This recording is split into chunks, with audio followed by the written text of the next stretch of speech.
السلام علیکم ملګرو، زما دا ویډیو سپیشل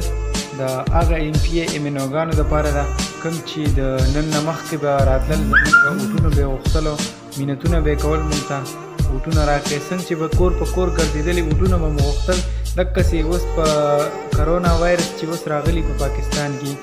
نو اوس چې تاسو وایئ مونږ هر یو کور ته هر چا ته ځان نشو رسولی، نو څنګه چې مخکې ځان رسولي اوټونو پسې اوس هم دقسې ورسئ که نه. تاسو دا ما سره وینئ، دا د ملیشیا د ګومبا ایریا چې کوم MPA دی دا هغه دی،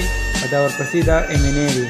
او دوی چې دي نن په خپله باندې په خپل لاس باندې دا ماسکونه او دا سینیټایزر په خپله لاسه باندې هر چا له ورکړي دي، او نه د دې څه پیس اخیستې، فري یې ورکړي دي. او زمونږ پاکستان کې چې دي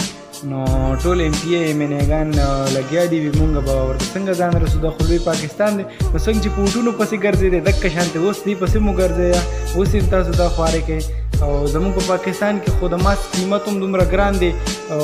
چې دومره خلک هلته کې پروا نه کوي، غریب خلک دی چې دومره ګران ماسک ورته میلاویږي، څوک لیوني وي چې ماسکونه اخلي. او کرونا خو به وایرس چې دی دا به د دې نه خورېږي،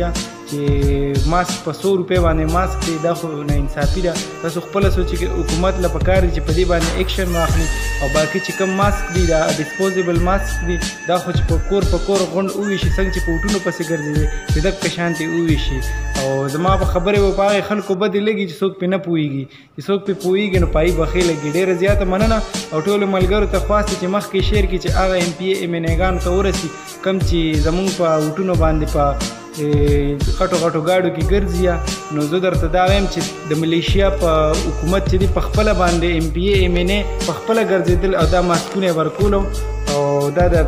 زمونږ د ایریا چې زه کوم ځای پاتې کېږم دا هغه ځای کې دا د هغه ځای MNA MPA دی په خپله ګرځېدلو. او ډېره زیاته مننه ټولو ملګرو، ویډیو مخکې شیر